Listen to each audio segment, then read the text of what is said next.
based on family values and what you have said and the way our country started, religious convictions.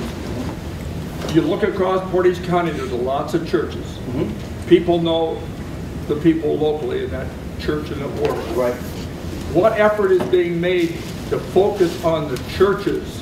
To get involved and to help us out? Yeah. To me, it seems that that's the logical place, because it goes back to the origin of our country. Right. George Washington and the religious convictions they had back then. Well, I've talked to our membership committee already, and I've talked to them about a goal, us setting a goal of actually having them set appointments for me or other officers from our group to go and speak at every church in this county, and that give out our brochures that are back there and make the point that we're apolitical. We're not Republicans or Democrats. Right. We're Americans. We have American values, but it's all about participation and getting out. And I promise you, we're going to do that. We're going to go, because think about it. They're giving it, laying it out for you. You got Portage County. You got 20 townships. 20 townships, is it 20? 20 townships. Inside there, you got these wards and precincts. It's all local. When they say all politics is local, they ain't talking local like Ohio or local like Ravenna. They're talking about local like 20 blocks around your house. That's how local it is. And that's what we got to get back to. And that's where churches come into play now. And again, the laws affect them, but we don't have a political message. We don't. What we're talking about isn't high treason. We're talking about going back to what we're supposed to do. And so what our goal is as a group is education. To get this, I mean, I'm talking to a teacher at Ravenna High School, and because we're radicals and we're wackos, they don't want to allow me to come in and speak to the civics class. So I gave him, our brochure. I'm letting him look at our videos, and I'm saying, you've got to let us come in and talk to your civics class, because this is what civics is all about. It's citizen action. It's getting off your ass and doing something. It's voting. It's participating. So we've got our challenges, but we're going to do those things. I have a nuts and bolts question. We're starting with Kevin DeWine, who is responsible for the state of Ohio. Then we go to what is next down the line. Each one of the Summit County, for example, I'm in Summit County Central Committee person, and then you go down to the ward or precinct. Is it ward or precinct, or is it ward and then precinct? Can I answer that? Yeah. I'll tell you what the situation is in Portage County. Okay. I want to know about Summit County. Well, but I'm going to answer Summit. Okay. Okay. What happens is the State Central Committee is based on your Ohio Senate districts. Okay. You Right, have a male precinct committeeman and you have a female precinct committeeman. Okay.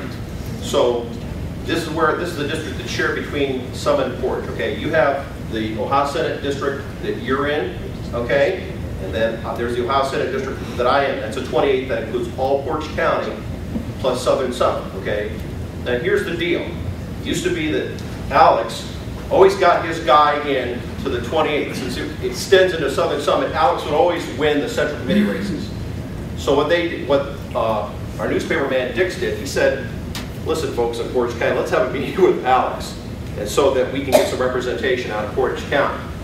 So now that the gentleman's agreement between Summit County, so we at least get one Portage person on the State Central Committee is, they get to nominate and support the female or Central Committee woman, okay? And we get to support, nominate, and support the Central Committee man. Now you think that sounds like dirty deal making, but here's the situation we're in, okay?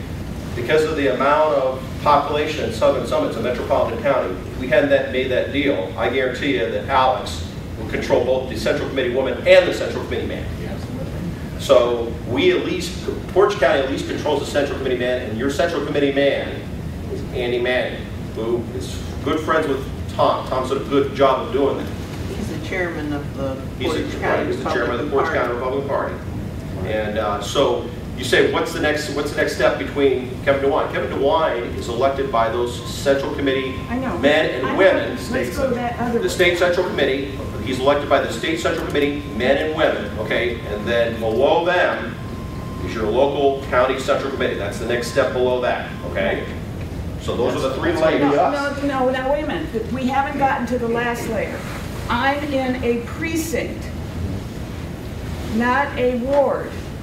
So I have a precinct committeeman. The central committee is Committee one, yes. elected by a precinct basis. Now, maybe in Franklin County that's different, because I don't know how they can only have 143 central committee members if they're elected by Well, precinct. they make the precinct a subdivision of the ward in Yeah. Franklin County. That is, as far as I know, that is totally unique to Franklin County. Well, that's what they do, because Everywhere up here, they're elected on a precinct by precinct. In other words, if Franklin County elected their central committee the way every county party up here does, they would have well over 1,000 central committee members, because there are probably about 1,100 precincts in Franklin County. Okay, so I have a precinct. You have a precinct. And I have a precinct person that's my precinct leader that is elected. On the central committee. That person then elects my Summit County chairman. Yes. Now, what happens in Summit County is my Summit County chairman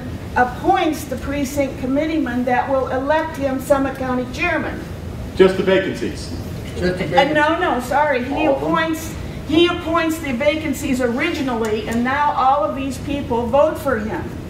Then he gets together with his executive committee, and they decide who is running for the offices, such as judges, such as That's because congressmen, the Summit County Republican Party, unfortunately, their Can I central finish, committee. please, sir? Well, Can I please finish? They delegate that responsibility to the executive committee. What they do is wrong, but that's how it happens. The central committee has the authority by statute, but they have the power to delegate that power, those responsibilities to the executive committee, and unfortunately in Summit County, that's exactly what happens. Right, so I am a precinct committeeman, but I never have any say about anything. You have no vote. It's not I have democratic. no vote. I come to the meetings, and at the meetings, they tell me who's going to be running, and it's yay or nay.